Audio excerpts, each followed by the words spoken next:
Okay, we're here at the Canara stand, and I'm joined by Sean, who's the co-owner of Canara Restaurant. Sean, what are you doing here today? Yeah, hi, we're just taking part in the events for Clontarf, really. We just wanted to showcase some of our own food that we're doing. We have a mixed grill, we have a special barbecue style which is traditional on the streets of Pakistan. It's called Katakat, which is mixed spices and minced chicken. As you can hear maybe earlier on, it makes quite a lot of noise when it's happening, but it creates a bit of atmosphere.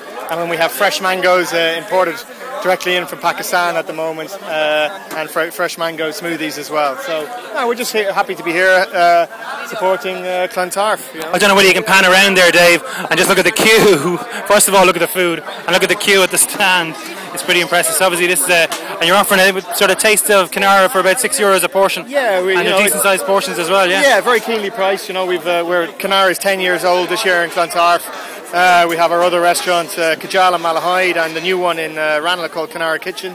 So I suppose sometimes it's nice just to get on the streets and give a bit of food to our regular customers as well at a decent price. And yeah, people that haven't tried, you obviously have a taste as well, and yeah, exactly. Get a sense of what it is. Hopefully it's not too spicy for them, but that's part of the fun, you know. So it's going really well. Probably need to be a little bit faster at serving it, but we're getting there. Brilliant stuff, Sean. Thanks a million for talking to us today. No problem. Continued success. Okay. Thanks a million. Okay. Take care.